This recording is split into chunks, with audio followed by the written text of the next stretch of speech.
We both had Georgia at number 4 in our preseason AP Top 25 poll.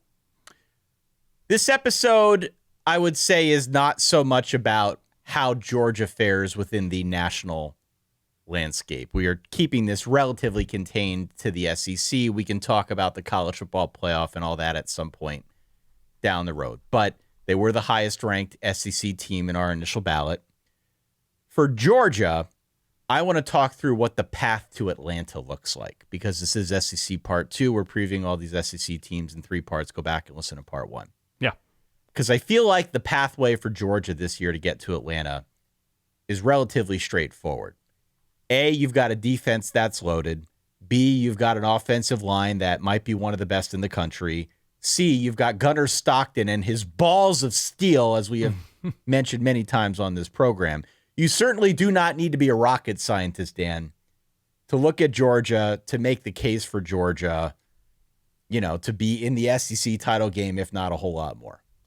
Agree, right? They're as you mentioned with the offensive line, as you mentioned with Gunnar Stockton's toughness and ability to improvise and just withstand some of the beatings that quarterbacks in this conference are going to withstand, they should be in great shape in a number of ways. With what they bring back on defense, high-level talent and high-level potential on all 3 levels, continuity in the coaching staff for the most part.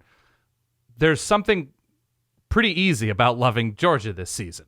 And so the only thing, and this is a little bit schedule dependent and a little bit like the final taste in our mouths based on the 2025 season, is you want to see a little bit more pop from this offense. Yep. Right? You want to see that dimension because they were one of the least explosive offenses in the country and still won like they won, which is ultimately great news.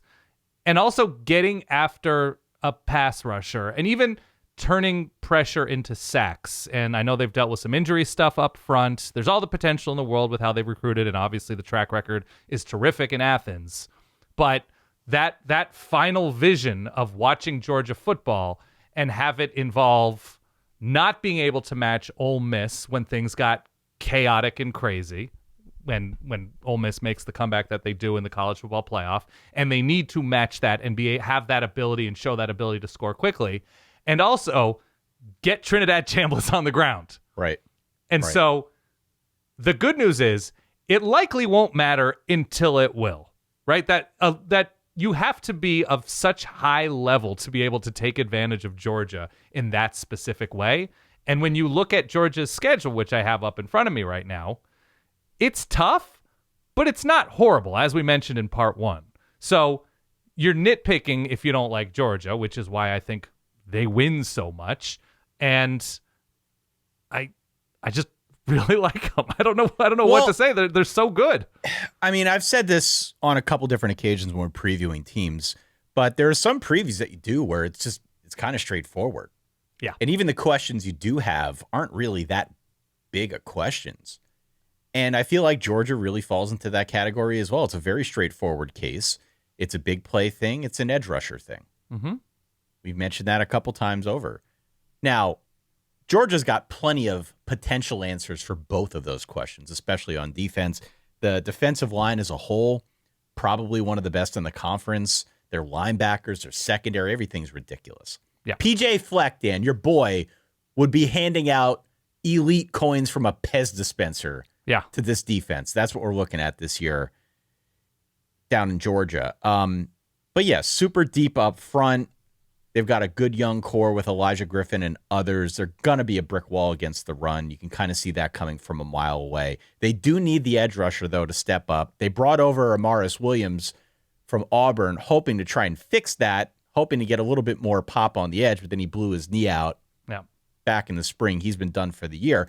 Again, they will probably find somebody. I'm not all that worried about it. The context for this, by the way, the reason that you care about edge rush, obviously you bring up a very specific situation with Trinidad Chambliss, but I would say just more broadly, the reason that Georgia wants a pass rush is not because the version of a pass rush they have now is all that inadequate. It's because if it's not just a little bit better against better teams, it might expose like their nickel back. Sure.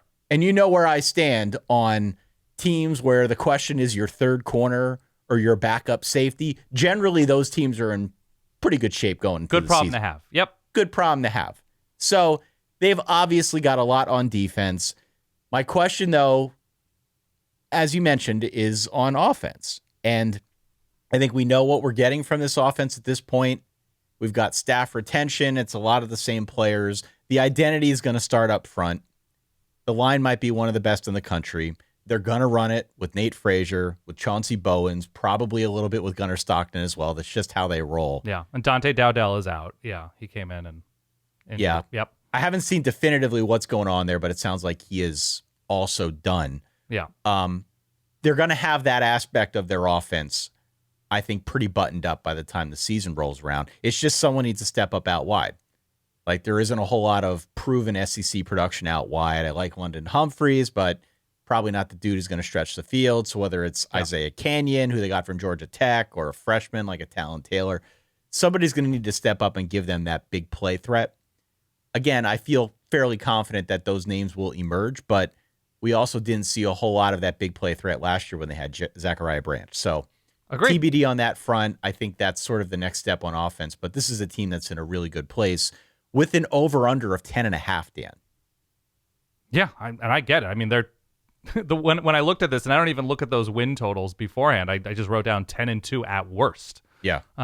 Just because their starting point is so far ahead of so many teams, not just in the SEC, but nationally. But you're right to bring up the receivers. You're right to bring up some of the skill talent. I think we really do like Nate Frazier. Chauncey Bowens obviously was a hammer in a couple of those SEC games late, but it's if they're matching Cam Coleman, if they're matching Jonte Cook at Ole Miss at some point, if they're matching Dallas Wilson or Vernell Brown at Florida, guys like that, what is their counter, right? That if they have a team that has a weakness in the secondary and they're able to protect up front, what does it look like in terms of who they're taking shots with? And that to me is still, and you mentioned names that the potential there, the transfers, the younger guys. It's an open question because we're nitpicking Georgia because they're excellent. And I would love to see if Gunnar Stockton can be a little bit more like step into the pocket, throw in rhythm to like a guy who's open 17 yards up the middle or down the sideline or something, where it's not just improvising and making incredible plays. It would be great if he were incredible at being boring a little bit more often. And I agree with that. 100%. I think he will be. This is, his second season now as the guy, second off season as the guy after he was sort of forced into it. And Georgia can't play in New Orleans forever, where I think they've lost their previous two postseasons, right? Their postseason ended against Notre Dame in New Orleans and last year against Ole Miss in New Orleans. So maybe there's a black cloud there that can be lifted. But yeah, you're nitpicking. But yeah, you'd like to see where star power might emerge along the offensive skill positions. They missed Texas, Texas A&M, LSU, and Tennessee. It's still right. Relatively difficult schedule. They've got Oklahoma at home, Bama on the road, Florida neutral site game, always neutral site game. They've also got Ole Miss on the road. They also play Mizzou. So it's, a gauntlet to some extent. Don't play the sound yet. We'll get to that. There are going to be other opportunities for you, I promise. Thank you. But I think with you, like we're both on Georgia. The reason we're on Georgia, frankly, as I look around the SEC, they have the fewest questions that I worry about.